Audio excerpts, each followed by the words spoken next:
Assalamualaikum warahmatullahi wabarakatuh. Dalam kesempatan ini saya akan mencoba mempresentasikan hasil pelatihan dari MO Sisia Molek Batch 51, yaitu tentang Edmodo, langkah dan penerapannya dalam proses pembelajaran.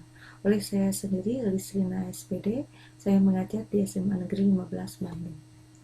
Langkah pertama adalah saya membuat akun Gmail. Untuk sign in ke dalam Edmodo, saya membuat akun Gmail tersendiri, yaitu elisrinabio11@gmail.com. Dengan akun Gmail tersebut, saya nanti akan sign in sebagai guru. Kemudian ketika sign in sebagai guru, saya menggunakan akun Gmail tersebut. Kemudian saya tentukan passwordnya, kemudian saya bisa login ke dalam Edmodo-nya. Nah, ketika saya login ke dalam Edmodo, saya segera melakukan pengaturan profil saya, diantaranya dengan menukar nama depan dan nama belakang saya supaya siswa ketika melihat tampilan Edmodo, mereka langsung bisa melihat nama depan saya, begitu ya. Kemudian di sini saya sematkan juga sebuah foto. Kemudian berikutnya adalah pembuatan kelas dan akun siswa. Saya mengajar di kelas 11 MIPA 1, 2, 3, 4.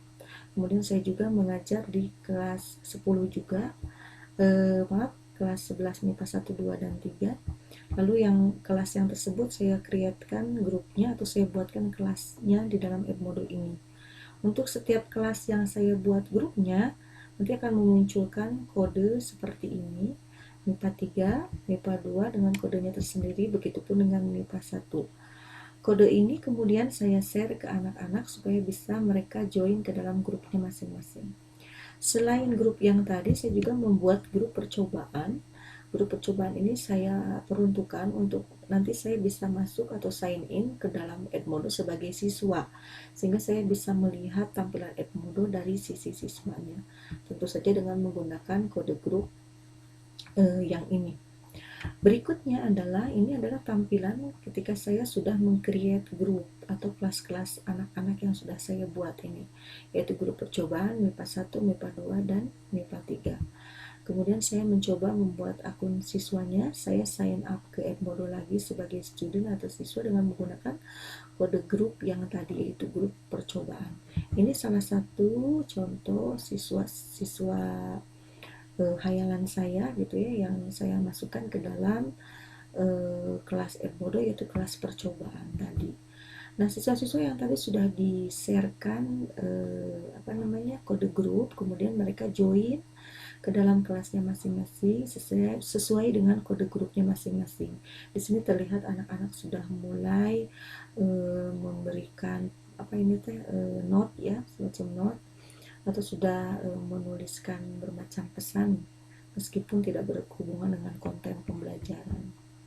Kemudian catatan atau note ini berisikan pengumuman, atau berisikan juga berita, atau berisikan aktivitas apa yang harus dilakukan oleh anak.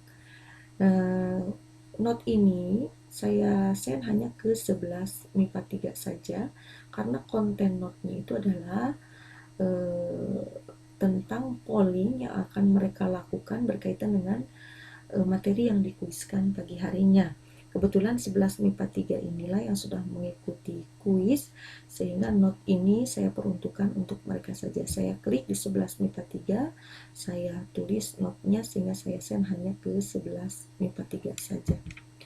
Nah, kemudian berikutnya adalah library atau perpustakaan. Perpustakaan atau library ini berisikan bahan-bahan ajar, berisikan berbagai macam kuis dan assignment yang sudah kita buat.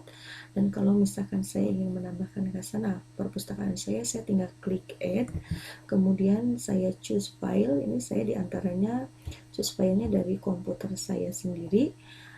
Kemudian saya open, kemudian di sini terlihat proses uploading dari filenya ke Edmodo, dan kalau uploadnya sudah selesai, maka kita tinggal mengklik add, sehingga materi-materi yang kita inginkan di dalam perpustakaan itu menjadi ada seperti ini. Materi ini bisa kita gunakan sesuai dengan kebutuhan atau sesuai keperluan. Berikutnya adalah pembuatan kuis dengan bermacam tipe soal. yaitu diantaranya yang pertama adalah soal multiple choice. Sebelumnya bahwa kuis ini adalah disebut kuis 1 revisi, sama saya di judulnya begitu, tapi di catatannya nanti anak-anak bisa melihat bahwa kuis ini adalah tentang sistem gerak, yaitu tulang dan komponen darah. Kemudian time limitnya saya tentukan 60 menit. Ini kuisnya sebanyak 25 soal. Untuk setiap satu tipe soal saya buatkan 5 soal masing-masing.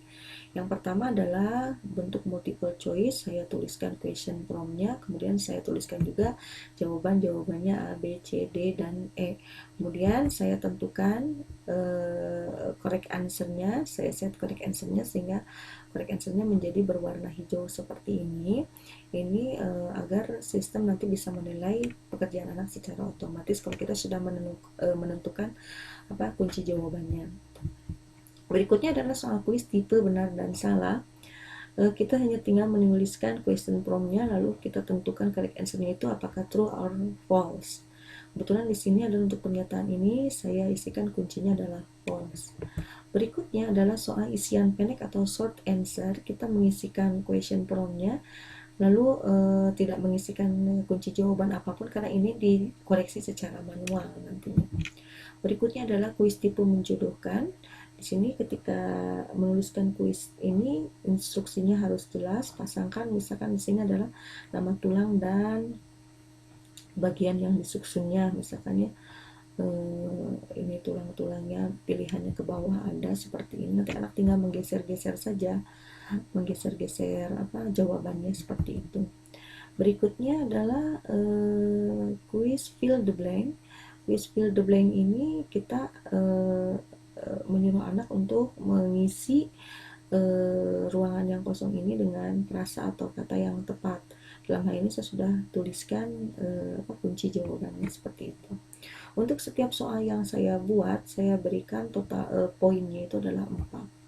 Seperti ini 4. Untuk soal menjodohkan, ini soal menjodohkan, kebetulan saya menjodohkannya itu adalah 4-4 begitu ya, sehingga poin untuk pre-answer-nya itu adalah 1, total poin untuk nomor tersebut adalah 4. Jadi sengaja saya set bahwa nilai di setiap soalnya itu total poinnya itu adalah 4, supaya anak-anak di akhir pengerjaan masa kuisnya itu mendapatkan nilai skala 1 sampai 100 begitu.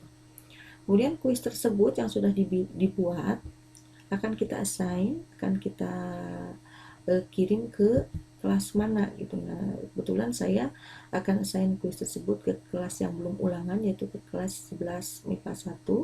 Kemudian tanggal ulangannya saya tentukan tanggal berapa di sini, kemudian waktu pengerjaannya sampai jam berapa, lalu nanti akan saya send. Ini belum di send karena tanggal ulangannya tanggal 17 bulan 10 di hari Senin. Berikutnya adalah ini adalah tampilan ketika kuis sudah dikerjakan oleh anak. Jadi kelas 11 MIPA 3 sudah melakukan kuisnya, ada 37 orang yang mengikuti kuis ini. Nanti kelas ini kotak yang ini kita klik, kemudian akan muncul tampilan seperti ini. Nah, tentu saja sebelum ada muncul tampilan nilai-nilai ini, kita melakukan grade dulu atau koreksi dulu terhadap soal-soal short answer. Berapa soal, ada soal yang berwarna biru ini belum dikoreksi, ini harus kita koreksi secara manual, dan poin kreditnya itu bisa kita berikan juga secara manual. Misalkan di sini anak menjawab Yosinopi, Basupi, Netropi, Yosinopinya dia salah nulis begitu ya, maka partial kreditnya kita berikan 3 dari 4 poin yang seharusnya dia dapatkan, misalnya seperti itu. Nah, ini adalah question breakdown-nya. Ini berisikan atau menginformasikan tingkat kesukaran soal-soal yang kita buat. Dalam hal ini soal-soal yang saya buat di sini banyak soal-soal yang mudah rupanya, karena anak-anak banyak menjawab benarnya seperti ini. Berikutnya adalah assignment atau penugasan kepada siswa. Penugasan kepada siswa ini tentu saja berisi tugas apa yang harus mereka lakukan. Saya beri judul tugas 1, kemudian deskripsi tugasnya di sini adalah mempelajari materi sistem peredaran darah dan membuatkan peta konsep komponen darahnya.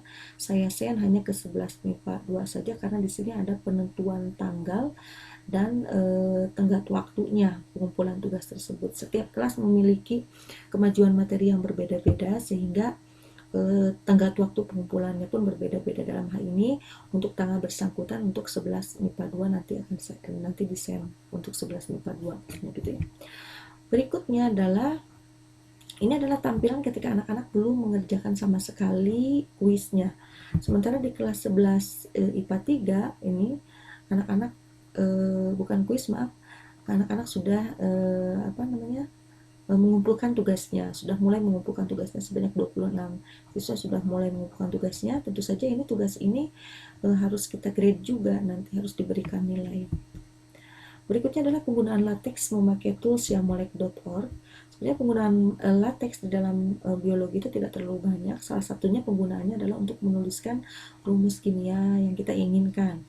Nah, menggunakan rumus kimia itu menggunakan icon yang ini, kemudian saya sisipkan di antara math dan math ini, lalu saya ketikkan C6-nya, kemudian saya klik lagi ke sini, saya ketikkan H dan 12-nya dan seterusnya seperti itu, sehingga akan ada tampilan seperti ini.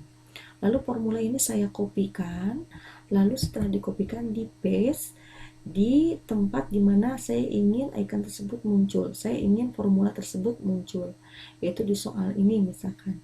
Saya ingin formula tersebut muncul. Nah, di sini masih dalam bentuk formula.